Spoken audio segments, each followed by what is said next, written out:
Indonesia, negara yang dikenal dengan energinya yang dinamis, sedang menghadapi skandal yang mengguncang sendi-sendi perekonomiannya.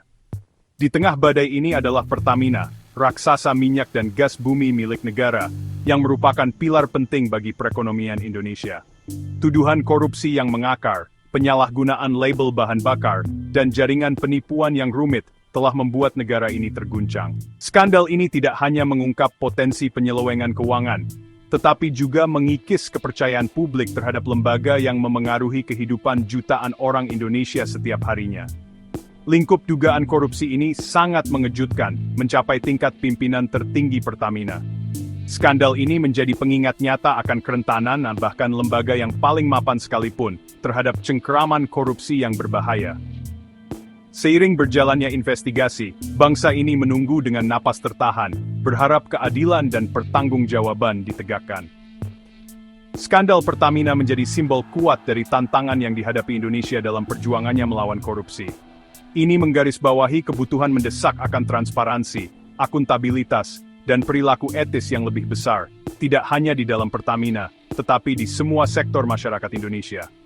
Jalan di depan masih belum pasti. Namun, satu hal yang jelas, rakyat Indonesia berhak mendapatkan jawaban. Mereka pantas mendapatkan Pertamina, yang beroperasi dengan integritas, dan melayani kepentingan terbaik bangsa. Jangan lupa subscribe untuk update terbaru tentang skandal ini, dan berita penting lainnya. Inti dari skandal Pertamina terletak pada dua tuduhan utama yang telah mengguncang Indonesia. Pertama, perusahaan dituduh melakukan skema berani yang melibatkan penyalahgunaan label bahan bakar. Skema yang dituduhkan ini melibatkan pencampuran Pertalite, pilihan bahan bakar yang lebih terjangkau, dengan Pertamax, bahan bakar dengan kualitas lebih tinggi dan lebih mahal.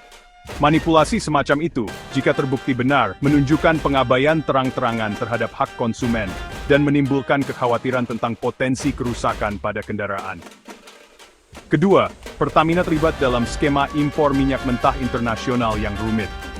Para eksekutif senior dituduh telah memberikan informasi yang salah tentang kualitas minyak mentah domestik.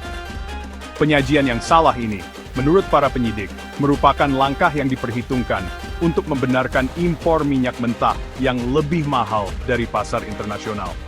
Skema rumit ini, jika terbukti, mengakibatkan kerugian finansial yang besar bagi negara Indonesia, menguras triliunan rupiah yang seharusnya dapat digunakan untuk kemajuan bangsa. Keberanian dari skema yang dituduhkan ini telah membuat banyak orang Indonesia mempertanyakan bagaimana perilaku buruk yang begitu mencolok bisa tidak terdeteksi begitu lama.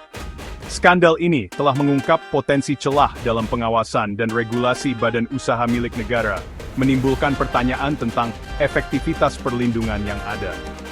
Skandal Pertamina adalah pengingat nyata bahwa korupsi dapat bermanifestasi dalam berbagai bentuk, dari tindakan penipuan yang tampaknya kecil, hingga skema rumit yang melibatkan transaksi internasional.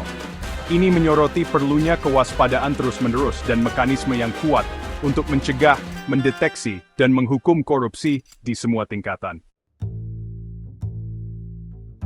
Skandal Pertamina telah melibatkan beberapa pejabat tinggi di perusahaan, individu yang dipercaya untuk menjaga sumber daya energi bangsa. Di garis depan investigasi adalah tiga tokoh kunci: Riva Siahaan, Direktur Utama Pertamina Patraniaga, Yoki Fernandi, CEO Pertamina International Shipping, dan Sani Dinar Saifuddin, Direktur di Kilang Pertamina Internasional. Individu-individu ini, yang dulunya merupakan tokoh yang dihormati di industri, sekarang menghadapi tuduhan serius atas korupsi dan penyalahgunaan kekuasaan. Riva Siahaan, yang bertanggung jawab atas jaringan distribusi bahan bakar Pertamina, berada di pusat tuduhan penyalahgunaan label bahan bakar. Yoki Fernandi, yang bertanggung jawab atas cabang pengiriman internasional Pertamina, dituduh memainkan peran penting dalam skema impor minyak mentah. Sani Dinar Saifuddin dituduh terlibat dalam memanipulasi penilaian kualitas minyak mentah. Seiring perkembangan investigasi, Kejaksaan Agung tidak meninggalkan celah. Mereka melakukan penggerbekan, menyita dokumen, dan menanyai saksi untuk membangun kasus yang kuat terhadap terdakwa. Bangsa ini menyaksikan dengan seksama, ingin tahu apakah keadilan akan ditegakkan, dan apakah mereka yang bertanggung jawab atas dugaan kejahatan ini akan dimintai pertanggungjawaban. Skandal Pertamina telah menghancurkan ilusi kekuasaan dan impunitas yang sering melindungi pejabat tinggi. Ini berfungsi sebagai pengingat bahwa tidak seorang pun, terlepas dari posisi atau pengaruh mereka, berada di atas hukum. Dampak finansial dari skandal Pertamina sangatlah mengejutkan. Skema impor minyak mentah saja diperkirakan telah merugikan negara Indonesia sebesar 193,7 triliun, setara dengan sekitar 12 miliar dolar. Jumlah yang sangat besar ini merupakan kerugian yang signifikan bagi negara yang sedang berjuang untuk pertumbuhan dan pembangunan ekonomi. Di luar kerugian finansial langsung, skandal Pertamina telah menimbulkan luka yang mendalam pada jiwa bangsa. Ini telah mengikis kepercayaan publik pada badan usaha milik negara, lembaga yang memainkan peran penting dalam perekonomian Indonesia dan kehidupan sehari-hari warganya. Reaksi publik cepat dan penuh kemarahan. Protes telah meletus di seluruh negeri, dengan warga menuntut keadilan, transparansi, dan akuntabilitas. Tagar Pertamina Gate telah mendominasi media sosial, menjadi seruan bagi mereka yang marah dengan dugaan korupsi tersebut.